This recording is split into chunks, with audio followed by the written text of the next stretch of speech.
The wild weather across the country, including that early season snowstorm with blizzard conditions in Colorado and New Mexico, and that massive wildfire raging in Southern California. ABC's Jacqueline Lee is joining us from Camarillo, California with the latest. Jacqueline, good morning. Well, good morning. This is so heartbreaking. Many homeowners returning to see there is nothing left. We are standing in front of what used to be the garage, and right over there, that is a melted refrigerator, just showing how hot this thing burned. And now firefighters are battling this wildfire, trying to get it under control. This morning, the ferocious mountain fire scorching Ventura County. Flames spreading across more than 20,000 acres. Nearly 3,000 firefighters battling the blaze, with 14% contained. I'm not built for this at all. I was crying. It was pathetic. More than 200 structures charred beyond recognition. I can't believe it's gone.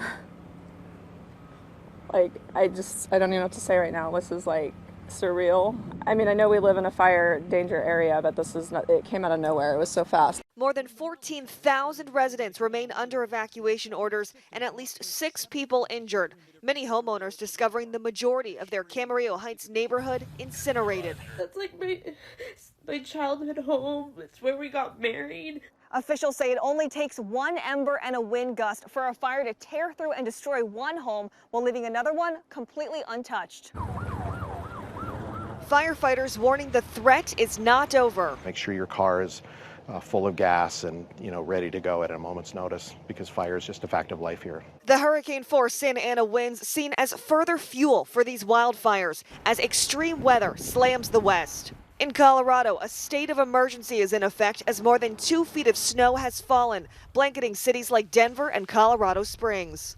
While in New Mexico, up to 40 inches of snow, causing widespread power outages, closing roads and shutting down schools as officials call a storm this early in the season unprecedented.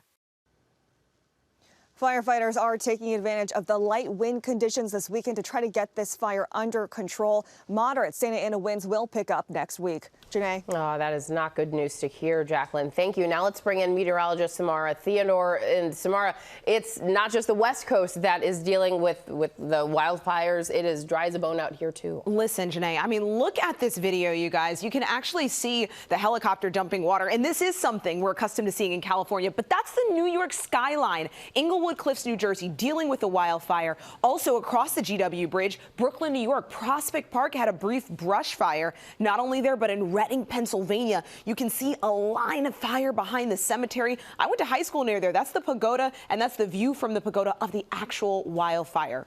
Why is this happening on the East Coast? Well, we have an exceptional drought in places like Ohio, Pennsylvania, West Virginia. In fact, southern New Jersey hasn't seen the likes of an extreme drought in over 22 years. The fire danger persists as we head through this afternoon. Low relative humidity down to 25%, with winds gusting upwards of 20 miles per hour. Some areas seeing wind gusts as high as 35 miles per hour. So keep in mind that today throughout the Northeast, we do have an elevated fire danger. Gio? All right, and we can smell that smoke all over New York City. Samara, thank you so much.